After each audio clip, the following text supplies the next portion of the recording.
Oh, wait, you're listening? Okay. All right. Okay. All right. You're Listening to Radio Lab. Radio Lab. From WNYC. C Yeah. and NPR. Hey, this is Jad Abumrad. This is Radio Lab, the podcast. Robert is out of town today. He's actually, his son is getting married, so it's just me. I thought in this podcast, I'd wander a little bit.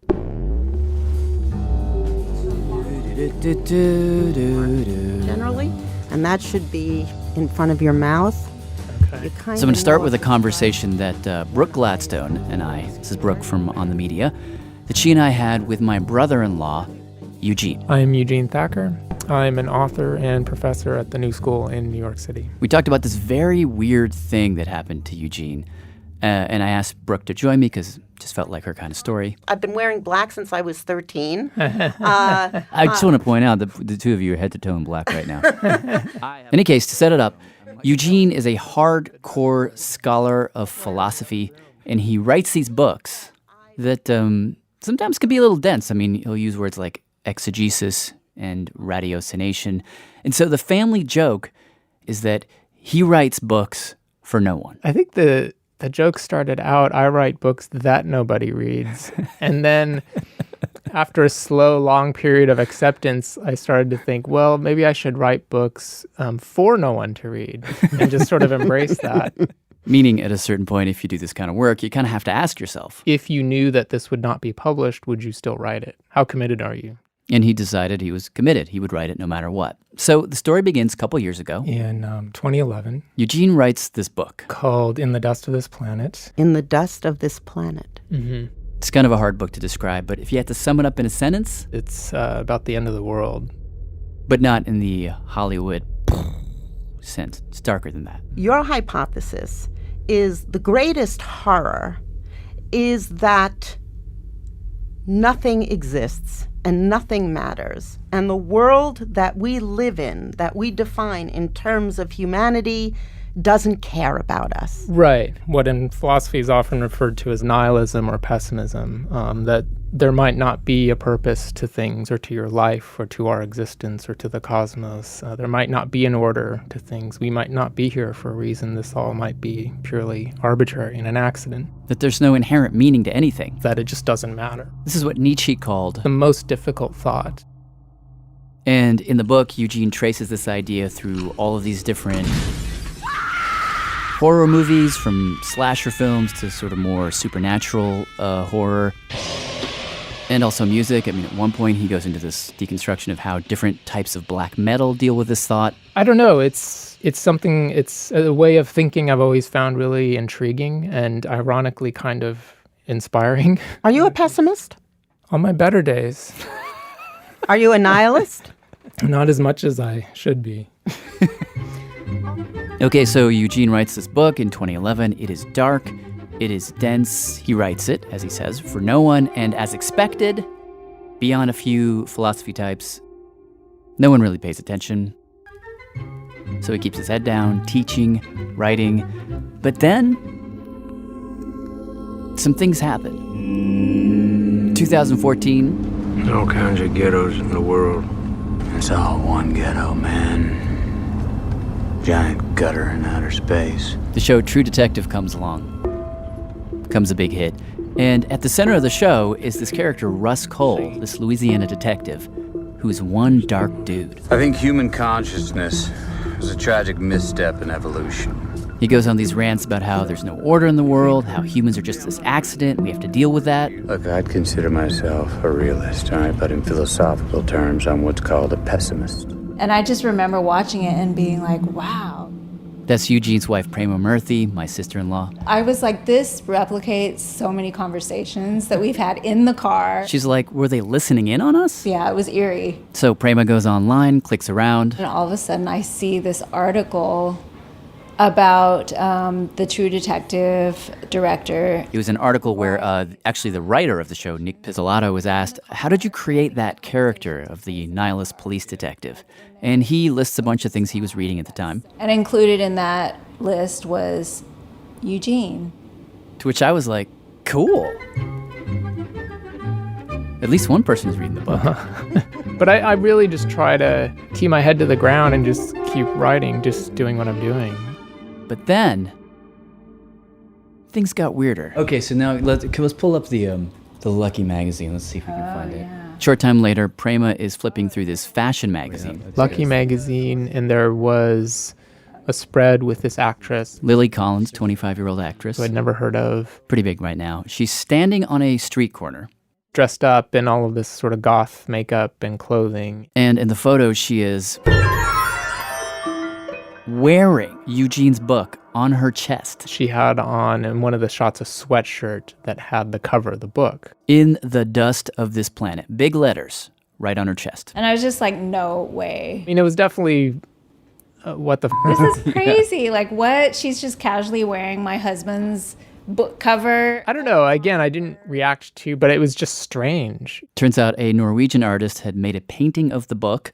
That image had gotten picked up by a fashion label and turned into some very expensive clothes. You know, I write books for no one to read, so obviously I'm not pulling in a lot of royalties on these. But, you know... Eugene says he's not going to sue. I'm not going to sue or take any legal action or really do anything about it. Because he says that's not why he writes. Okay, so that happened. But then it gets weirder still. So one day my wife, Carla Murphy, is online. This is the day that Jay-Z and Beyonce announced they're going to do this big international tour. Carla's watching the video that they released to promote that tour, sort of a fake movie trailer. This is On the Run. It's all flashy, guns, fire, hookers. You're a smart guy. It doesn't really make a whole lot of sense. I mean, it's some kind of Bonnie and Clyde thing, I think. I mean, they're running from someone. You're not quite sure who. Beyonce's in a wedding dress. She's got a veil on. But she's shooting semi-automatic weapons in her wedding dress. Cut to car chases, cut to money flying everywhere. But at exactly 37 seconds in. Of course. Oh, that. Go back. It's like you're making me think too fast. You see Jay-Z turn, stick a giant gun out to his right, and he is wearing Eugene's book. Right there on his back, in the dust of this planet. That's not you. Now, this is the point at which I was like, okay, what do we make of this? I mean, could it be that Eugene is no longer writing books for no one, that somehow he has become a conduit for this idea that we all, in that subterranean way that pop music operates, that we all are channeling right now? That was my thought. Yeah, no, I think that's the question, is whether this is something particular to the moment we're living in. And Eugene, his knee-jerk reaction is... I think it could have been this cover or a million other covers. No. This is just meaningless appropriation. I don't think there's anything more than that to me. It looks like a cool phrase to go on a t-shirt to put on a goth girl in some photo shoot. And why is it cool? Right. Because my hunch is you might be right, but you also might be wrong because of the answer that you're about to give to Brooke's question. It's cool because some publicist No. I mean, this was sort of the conversation I wanted to have, and that's why I called Brooke. Like, what is behind all of this nihilistic entertainment that's everywhere? Now, Brooke, for her part, agreed that Eugene probably is tapping into something. Yes, but is this unique to this moment? And to that, I would say no. Really? You don't think this says anything about now? I think there are cycles in which the sense of meaninglessness comes out in sharper relief than other times. But you can identify them over and over again. Yeah. Nihilism goes all the way back. Brooke actually turned us on to this guy. Simon Critchley. I am the Hans Jonas Professor at the New School for Social Research.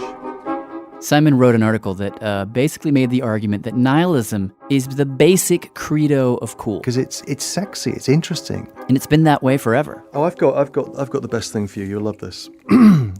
It's a Russian word, right? He said the word really got its pop in 1862. This is 150 years ago. There's a novel by Turgenev called Fathers and Sons. And in the novel, the son, who's the nihilist, turns to his conservative dad, and he says, "We base our conduct on what we recognize as useful. In these days, the most useful thing we can do is to repudiate, and so we repudiate everything." The father says, everything, with indescribable composure. So that's the nihilist moment. Everything goes. And Simon says roughly from that point on, you see young people glom on to this idea again and again as a way to, say no to the older generation or to just what's happening in the world. For example, after World War I, you had tens of millions of people dead, this lost generation that was confused and disgusted at what had just happened. And out of that, says Brooke, you get Dada. I want to pull up here on the computer the manifesto of Tristan Tzara. He was one of the founders of the Dada movement. He says Dada means nothing. Everything one looks at is false. Dada, abolition of memory. Dada, abolition of archaeology. Dada, abolition of prophets. Dada, abolition of the future. And after World War II, she and Simon say you had similar movements in the 70s and 80s with the threat of nuclear annihilation. You get punk rock. It just keeps going. Pop culture, at least since I was a kid, has always been deeply nihilistic, All right, so it's nothing new. But when I ran Simon through the Eugene jacket situation, and then I asked him, is there something different about today's nihilism versus nihilisms of the past? Is there something more potent about it? Without hesitation, he said, I'd say yes. Mm-hmm. Huh. Based on what? That's producer Andy Mills, who was with me during the interview. Well, you can get... Simon says it was more of a gut feeling based on this class that he taught last year with Eugene, oddly enough. I didn't actually know that they knew each other, but they had taught this class together. So the seminar that we did in the fall last year was one of those rare seminars. We're teaching mysticism. Nobody teaches mysticism. Really obscure stuff. We're doing Desert Fathers, medieval female mystics. This is early Christianity. Neither of us are religious. He says they started the seminar, not really expecting much, by talking about how in the 4th century AD... there was the city Alexandria. This is near Egypt. Right? Alexandria was a lot like Manhattan. It was an offshore island. It was a colony of a former power. Roman Empire. And it's the seat of all culture and all learning in the ancient world. At a certain point in the 4th century, people start to leave. They start to leave and go into the desert. People wander off and they seem to want something else. The city doesn't do it anymore. Why? It's corrupt. It's broken. It's sinful. He said crime was rampant, pollution, and so people just started to wander off into the desert and live in these caves. And these intense forms of ascetic practice begin. Like you had these women. Who were not educated because women couldn't be educated. Who were so enraptured with Christ that they began hurting themselves, throwing themselves into icy rivers, jumping into ovens. The body is something which you're trying to strip away in order that you can free the capacity for love. That's a classic mystic idea, right? The body is just getting in the way. Yeah. I want to go soul to soul with God. Exactly. But the premise of that, again, is that the world is a kind of field of ruins. But he says what really struck him is that as he was talking about all this, he would glance out at the students and he would notice this look in their eyes. I just felt that in the room there was this deep need was being fulfilled by these strange mystics. He said the students were just in it in a way that almost never happens when you're teaching. We weren't not saving souls, but it was hitting something really, really deep. What exactly? I mean, do you think they were starting to form the thought of wandering into the desert, so to speak? Yeah, I think there's a sense in which you know what you do, secede, walk away. That's where a lot of people are at. As for what's behind it all, he says just turn on the news. A video showing the beheading of a second American journalist has now been verified. Disease experts say this is turning into one of the longest, deadliest outbreaks ever. The girls were gang raped and strangled. Once again, it is mostly children we are seeing brought into this hospital. I mean, the world I grew up in made sense. It was completely crazy, mutually assured destruction, but it made sense. And you could understand it in very simple terms. There was the United States, there was the Soviet Union. We were going to be eviscerated. That was clear. But you knew what the balance of power was. You're nostalgic for mutually assured destruction? Is that what's happening now? It seems a much simpler world. Well, you at least knew who to blame for it, right? Right. That's Andy again. I feel like that's the thing. Like, you look at the Cold War, and you could see, specifically, you Soviets, you Americans, the nukes. That's right. Right? That's right. And now, who am I supposed to say you to? I'm saying you to everybody. Carbon emissions.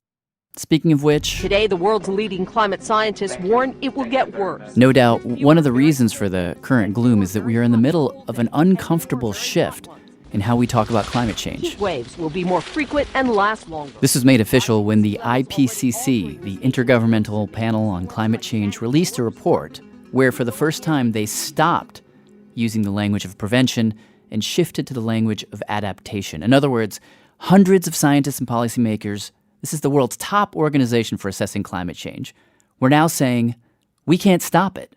It's inevitable. And so now we need to talk about dealing with the mess that is now on our doorstep. That's David Victor, professor of international relations at University of California at San Diego. And he is one of the authors of the report. When the IPCC first began back in the late 1980s, you could imagine that people would take the climate change problem seriously.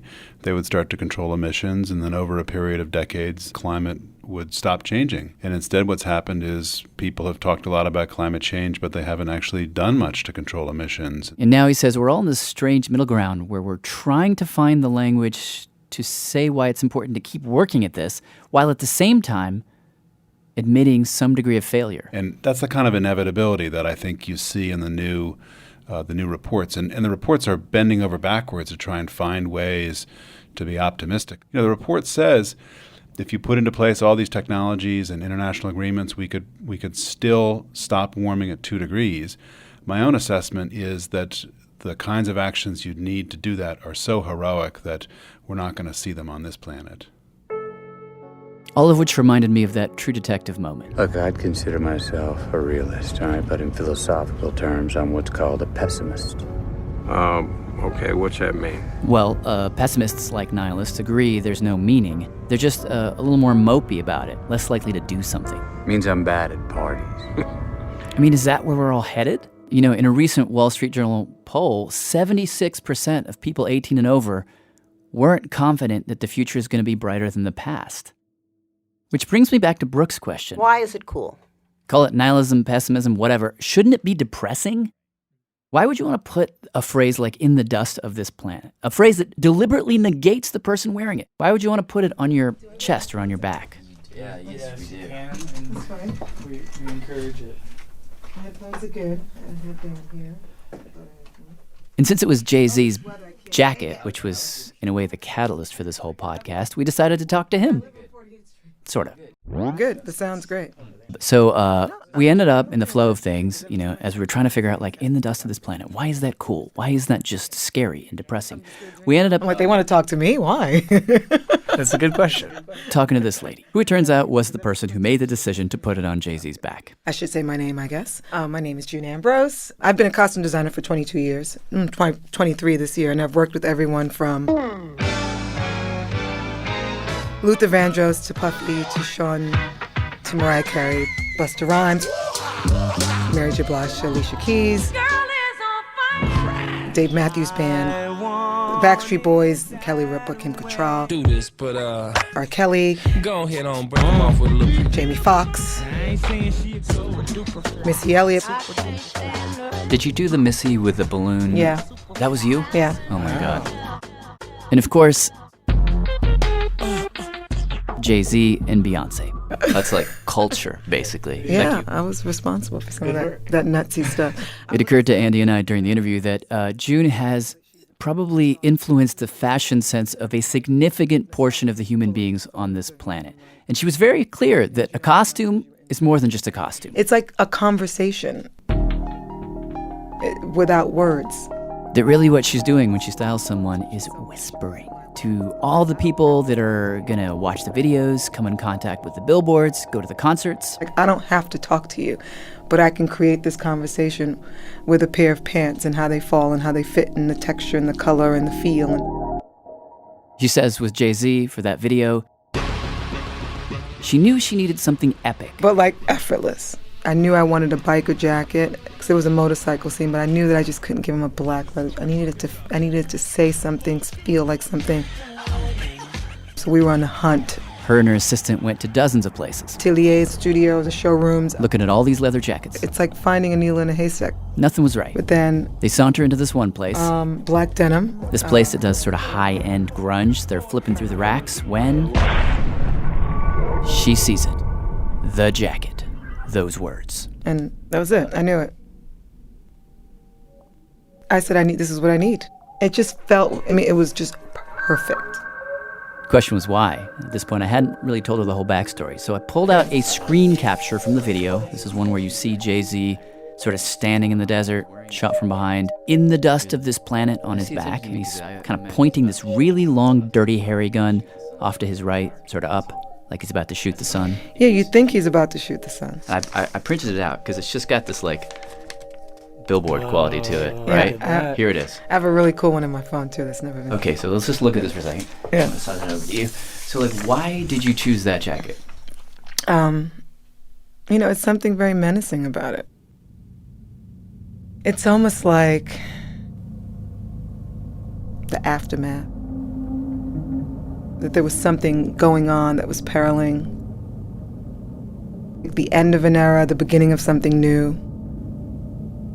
She says in the back of her head she was thinking about how the music industry might be dying. It's definitely in a place where it's like, what now? You can hear it in the music.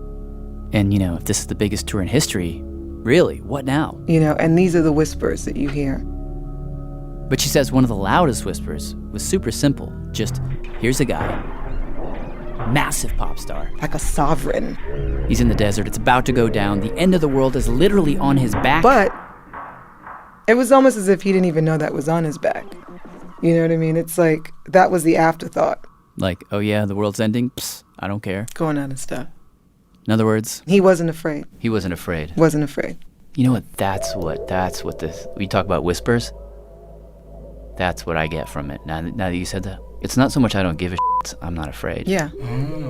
We all have to leave the planet. Everybody has their day. What you work on is not being afraid when you have to leave. Oh, yeah, we'll get it to you. Okay. That'd be cool. Yeah. And thank you. This was actually refreshing. I actually learned something. Walking out of that interview. Thank you. And this was, by the way, after we had told her that the phrase on Jay-Z's back was lifted from a book written by my brother-in-law, Eugene. Oh, wow. Now I need to get the book, and I need to get it to Jay. Which he was very interested to know. Can we do that? Yeah, let's do that. And we did send him the book. Haven't heard back. Oh, my God. Anyhow, walking out of there, I kept thinking, is that what this is all about? That all this pop nihilism around us is not about tearing down power structures or embracing nothingness. It's just, look at me. Look how brave I am. That I can wear it on a T-shirt. Yeah, I would go with that. And this is why, as you pointed out, from Dada to punk, this is a recurring motif of how badass you are in facing mortality. Bingo. Badass. That's what I was thinking. I think that is nothing more than a posture. It's all fine when you're 18 to wear that T-shirt, but when you're in your 50s dealing with cancer, okay, maybe then is when you really have to confront those things. So it's simply a posture, and that's why it's in pop culture. A quite cynical response would be to say, why we love nihilism in pop culture is that it saves us having to be burdened with it. Simon Critchley again. It saves us from feeling it, right? We can enjoy it in our rooms. We can get off on it, and then we let it go. And we go back to work. But Simon says you don't have to be cynical about this if you don't want to be. Nietzsche, Mr. Dark Pessimist himself, had this idea about nihilism that it was just the beginning. That if you really dealt with it, took it in, accelerated it to its logical end, you could get to the other side. Which he called a reevaluation of values. Some new way of thinking about who we are as moral creatures. And that's kind of where I am. And love is that capacity which can sear through that. And that, he suspects, is why his students were so interested in those mystics, because they had found a way through. These people, these mystics, have got the uncompromising commitment to something like love. The fact that they were ready to go all the way. To negate even their own bodies for that love. Right, so in a world where where love has been reduced to Tinder exchanges. If that's the hell that you're living in as a 25-year-old, then yeah, you're going to read these mystics and think, I want what she's having. I'll take what she's having. Burn my flesh. That's right, burn my flesh. And you could argue, I mean, why not, that Jay-Z and Beyonce, they've got a little bit of that going on. I mean, part of what's made this tour so big, biggest tour ever, actually, is that it's like this grand love story. I'm with the love of my life, so it's Right. it's like it works. Well, but you'd say, but I have a fantasy. I have a fantasy that Beyonce and Jay-Z will do this tour, and they will go off into the desert, and they'll live in a little hut, like this monastic existence, together in love, in a new sort of age of Aquarius will begin, starting with the two of them. That's beautiful. The loudest mic drop. Any chance of that? Oh, you can really hear me slip on that. Yeah, It's oh, really that's a nice funny. sound. That was your answer. Pina colada on the beach. Maybe a perfect response to Jared's question. Yeah.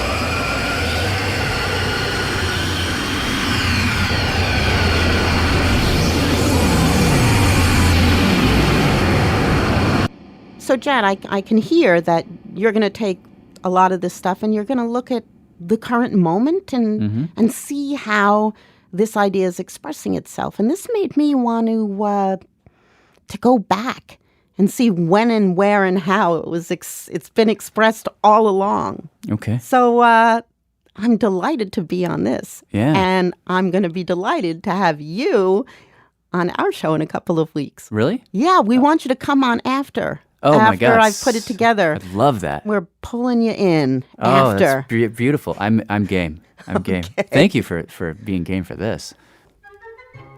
Look for On the Media's take on nihilism in a couple of weeks.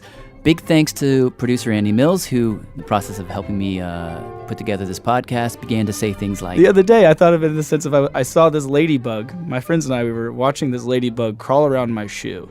And then it started to crawl up my leg. It got caught in my leg hair, fell back down to the shoe, and we were all like, oh, that's life. That's it, man. We're all just bugs crawling around on a goddamn shoe. And he was totally serious. And special thanks to the Murphy Tribe and to Zero Books, and of course to Eugene Thacker, who, even though he harbors no redemptive fantasies about human beings whatsoever, is an awesome dude. And this piece is an homage to him, one of the most committed writers I know. Also happens to be my brother-in-law. If you would like to read In the Dust of This Planet, and I actually do highly recommend it, it's super fascinating, go to our website, radiolab.org, and we'll link you to it. I'm Jad Abumrad. Thanks for listening.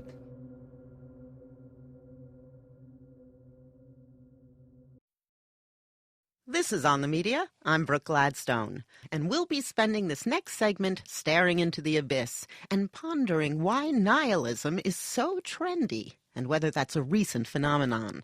This all came up when Jad Abumrad, host of Radio Lab, he works down the hall, told me about what happened to his brother-in-law, Eugene Thacker.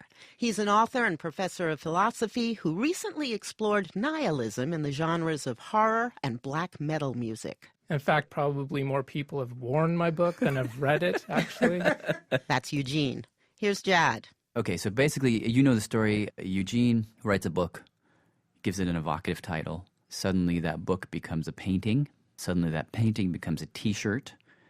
And then suddenly one half of the highest grossing tour of all times is wearing it on his back. The cover of Eugene's book, In the Dust of This Planet, was emblazoned on Jay-Z's jacket in the trailer for his and Beyonce's recent tour. Yep, Eugene's apocalyptic title was accessorized. I thought, okay, let me actually think about this in a deep way. The joke in my family is that Eugene writes books for no one. Suddenly, is he now not just writing books for no one anymore, but he has somehow become a conduit. He's channeling something that we're all, in a kind of like underground, subterranean way, that way that pop culture operates, we're all feeling. Does this represent something beyond simple, mere appropriation? To which you would say what? I would say yes. You would say yes. What I would argue with is the part that you haven't asked. Which is? Is this unique to this moment? To that I would say no. At a certain moment, a culture discovers that its most esteemed values are for nothing. Nihilism is that moment where you have the rug pulled out from under you and nothing takes its place. Friedrich Nietzsche, anticipating the coming crisis of faith in the mid-19th century, rocked by Darwin's scientific breakthroughs in the Industrial Revolution, famously declared, God is dead, and God remains dead because we have killed him. How shall we, the murderers of all murderers, comfort ourselves? But in fact, he embraced the void and urged us to reinvent reality for ourselves. Only now are you going your way to greatness. Peak and abyss, they are now joined together. For all things are baptized in a well of eternity and lie beyond good and evil. So he would say, embrace this nothingness and then breathe out something new and flowery and beautiful? This is what he hoped. And there's an alarming sort of vigor and enthusiasm in his late writings, But Nietzsche, of course, also had a mental breakdown and was mute the last 10 years of his life. So, Why did you name your book In the Dust of the Planet? To be honest, I had just done a body of work that was very much straight up philosophy. And that world, it's a very different world. And I just wanted to have a title that was more evocative. And that was just more evocative. I mean, it's stylish, man. Well, I don't know. Jad had to really convince me on that. I'm still not convinced. I mean, we live in a culture of pervasive pandemic decontextualization. It looks like a cool phrase to go on a t-shirt to put on a goth girl in some photo shoot. And why is it cool? It's cool because some publicist decided it was cool. No. The idea that works is this pop nihilism. But that's not what's in the book. What's the pop nihilism again? The pop nihilism is using the fact that I don't believe in anything as a smokescreen for completely selfish activity. And the philosophies I'm talking about are talking about the exact opposite of that. I think it means, look at me. I am staring down the abyss. I am so above the common man who's scared of death. I am brave. That I can wear it on a t-shirt. Yeah, I would go with that. I think that is nothing more than a posture, and that's why it's in pop culture, because that's what pop culture is. Do you feel like in the culture at large, we might all be having more and more days of true pessimism and maybe even enjoying our own limits? Definitely a lot more media out there, and we know a lot more about what's going on in the world, so you can draw conclusions from that. When I take this bottle and go recycle it, I know now that it probably just goes into the trash or into a big floating island of plastic in the ocean. Does that change the way I behave then? I mean, that's sort of a thing that each individual person deals with. In which case, why do you bother? Why do we bother? I mean, I'm reminded of the opening of Boccaccio's Decameron as a group of people beset by the Black Plague. And what you see almost down the line in plague literature is two responses to the plague, which basically meant, the end of the world. You either had people that would hole up in churches, hold vigils, and pray, or you had people getting drunk in the streets and just partying and going crazy. post 9/11, do we not have that kind of situation now of like religious fanaticism and this badass, in front of the apocalypse kind of thing? So Jad went off to explore the present to learn whether this is, in fact, a uniquely nihilistic moment. And we went back to the past for an answer to the same question.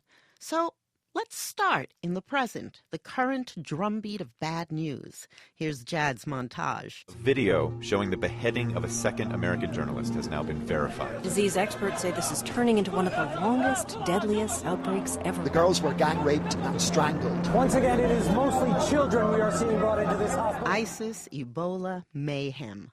And a recent UN Commission report tells us to prepare for global warming. It's too late to stop it.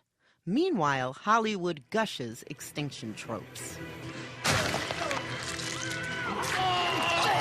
Why is The Walking Dead the most popular TV drama for the cherished 18 to 49 demographic? Perhaps because zombies are the ultimate nihilists? They are, after all, the apotheosis of pointlessness, shambling aimlessly in, shall I say it, in the dust of this planet, eating the brains and sucking the souls of the living, reduced like the zombies to wandering and foraging. Season 5 debuts October 12th. Cable channel AMC is creating a spin-off. This seems as good a time as any for a quick taxonomy of nihilism. There's existential nihilism, the belief that life is meaningless; political nihilism, the belief that political systems are pointless and should be overthrown. Then there's ethical and moral nihilism, you can probably work that one out; and epistemological nihilism, the belief that you can know nothing. And finally, ontological nihilism, the belief that nothing is real, so there's nothing to know. In The Matrix, Agent Smith embodies them all. You believe you're fighting for something, for more than your survival? Can you tell me what it is? Do you even know? Is it freedom or truth? Perhaps peace? Could it be for love? Illusions, Mr. Anderson, vagaries of perception. Temporary constructs of a feeble human intellect trying desperately to justify an existence that is without meaning or purpose. The moral nihilist finds its fullest expression in Rorschach, a killer of killers in the comic book series Watchmen. This installment of his story is called The Abyss Gazes Also. That's a nod to Nietzsche's warning to beware that when fighting monsters, you yourself do not become a monster, for when you gaze long into the abyss gazes also into you. Streets stank of fire. The void breathed hard on my heart, turning its illusions to ice, shattering them. Was reborn then, free to scrawl own design on this morally blank world. Was Rorschach. Does that answer your questions, Doctor? That was in the 80s. The 70s, what with the Vietnam War, Watergate, a listless economy, rampant crime, and streets steeped in the sour funk left by the spoiled ardor of the 60s, was a prime decade for nihilism. And punk was its medium. Iggy Pop, Sid Vicious, Johnny Rotten, Richard Hell, and the Voidoids. I belong to the blank generation, and I can take it or leave it each time. Well, I belong to the generation, but I can take it or leave it each time. Now that was a far cry from the ecstatic nihilism of the late 50s and early 60s, which was a rebuke to the stifling conformity of the Eisenhower era and a finger flung at the likely prospect of nuclear annihilation. In 1959, Allen Ginsberg said that America was having a nervous breakdown, inciting exaltation, despair, prophecy, strain, suicide, and public gaiety among the poets. He published Howl in 1956. Visions, omens, hallucinations, miracles, ecstasies, gone down the American river. Dreams, adorations, illuminations, religions, the whole boatload of sensitive bullshit.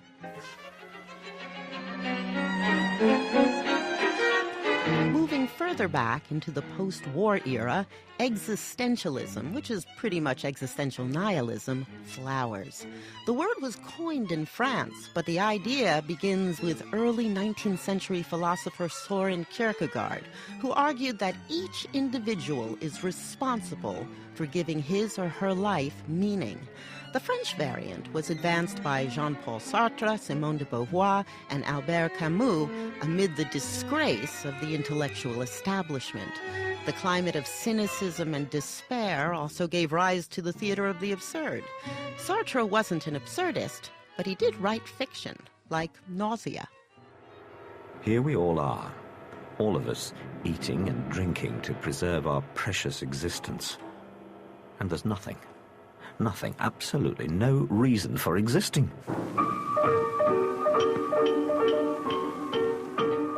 But for me, the nihilist movement nonpareil was the one that sprang to life in a Zurich nightclub called Café Voltaire after the First World War, which makes sense because of the unmatched enormity and pointlessness of that war. Nihilism thrived in every sphere and spawned a kind of performance art philosophy called Dada. One of its founders, Tristan Tzara, recommended cutting up a newspaper article into words and phrases, throwing them into a bag, and then randomly reassembling them into poetry. He said Dada did not signify in art, but it discussed with the, quote, magnificence of philosophers. What good did their theories do us, he asked. We argue, we dispute, we get excited. All the rest is sauce. You don't think this says anything about now? Now, Chad was really resistant to the idea that today's tendency towards nihilism is pretty much the same as all the others, at least in its general contours. If that. I mean, these days a movement is co-opted before it even gets off the ground. I argued that if, as some suggest, faith is part of our wiring, so is nihilism. Actually, maybe I was a little over-emphatic. Didn't you go through a period when you didn't think anything was real? When I was like 8, I would look at everything around me and think it was just a backdrop. Take my hand sometimes and I would drag it along the sidewalk till I made it bleed. Really? To see if it felt more real. Huh. I think at some point any intelligent person questions the truth of everything that's around them. Mm-hmm. Mm-hmm.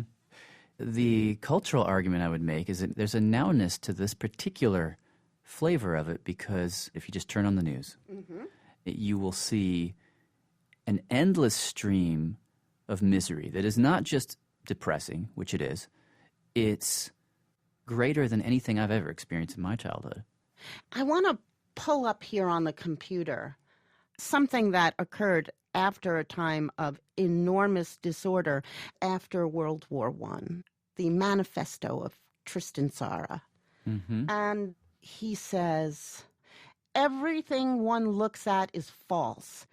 If I shout ideal, ideal, ideal, knowledge, knowledge, knowledge, boom, boom, boom, boom, boom, boom, I have given a pretty faithful version of progress law, morality, and all the other fine qualities that various highly intelligent men have discussed in so many books, only to conclude that after all, everyone dances to his own personal boom boom, and that the writer is entitled to his boom boom. This is so great. Dada. Abolition of logic, which is the dance of those impotent to create. Dada, abolition of memory. Dada, abolition of archaeology. Dada, abolition of prophets. Dada, abolition of the future. That is incredible. It's so full of spirit and vigor that it almost contradicts its negation. It is dropping the heavy, blood-soaked mantle of the war and the lies that were told to all the people who were sent in to fight that pointless war.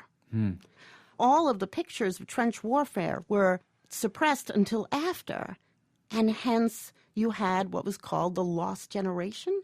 A lost generation is ripe for nihilism, an active and positive embrace of what seems to be the only kind of truth, which is that there isn't one.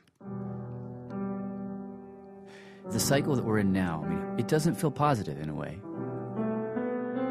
I get that. But Camus said that accepting the absurdity of everything around us is just one step. It should not become a dead end. It arouses a revolt that can become fruitful. Hey, did you know that Nietzsche wrote music? He wrote this. Apparently, the first time his good friend Richard Wagner heard one of his compositions, he ran out of the room screaming with laughter. Brutal.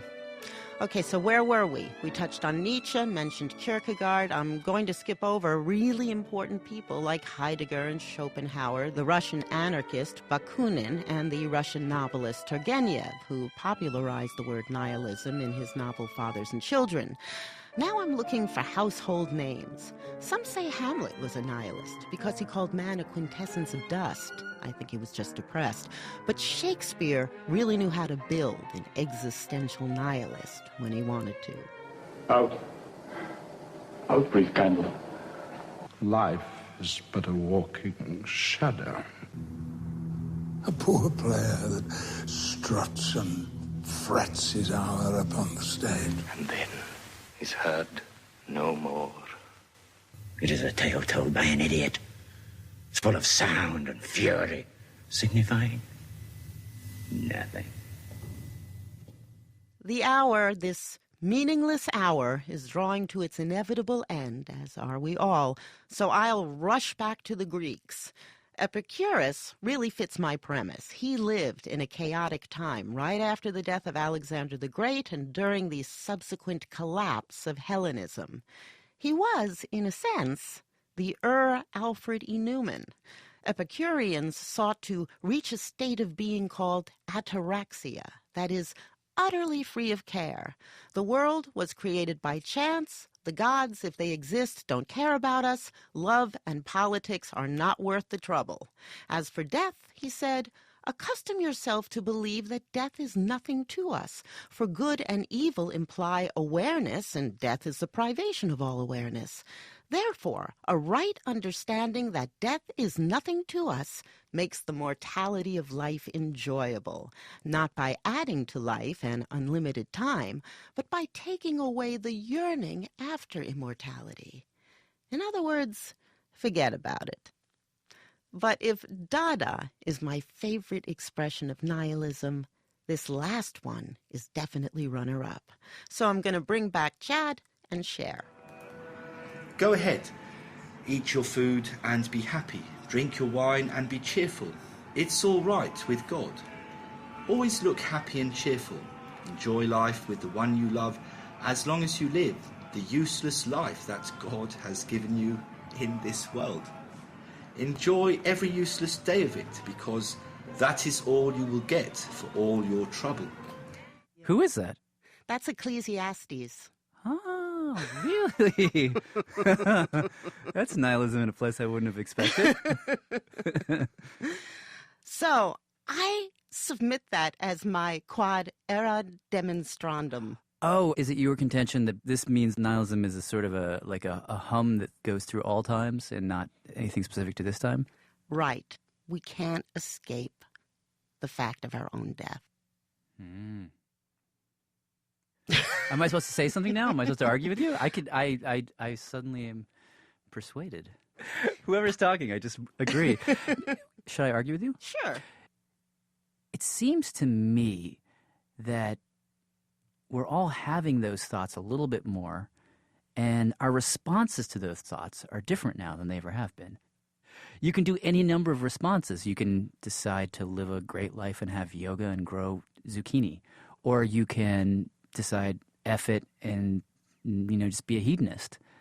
But there's some way in which we're all responding in a way that just is like a kind of a shrug, like, forget it. Like, this seems to me, when I think about the ways in which people are thinking about climate change, I think about, it doesn't seem, maybe I'm just depressed, Brooke. Is that what I'm just saying to you? You have 2 small kids. I just don't think you have enough sleep. It could be. I think a true nihilist has to have a lot of energy. Yeah, that is true. As I went through my exploration of it, you have Camus who says that the best response is to rebel. Rebel against death. Create life on your own terms. Build it for yourself. And one way or another, we do. Sometimes we don't live a very conscious life, but we're living a life. I just think that this time, if anything, we have just grown vaguely uncomfortable in this world that seems so chaotic, but in our lives barely touches us. Essentially, we're taking in the world through the media. So it may feel more deadening, but it's less intense. If you ever had to confront it, because the conditions of your life have just crumbled to dust and your beliefs can no longer be sustained, I bet you'd have more energy for it. Yeah, that's interesting. No, I think I'm with you on that one. There's a sort of a seduction to the idea of nihilism because in one version of it, it can be an energetic, strong, well, it's like revolution. It's like saying no to something, and there's something very powerful and intoxicating about that. But then there's different kind of nihilism that just goes, it's a sigh nihilism versus a rah nihilism. And I guess that in an ambient sense is the nihilism that I smell in the air. I wonder if that's what you'd call it, though. I think what you're sensing is actually apathy. Yeah, that's another word for it. Well, that's cheerful. You want to get a beer?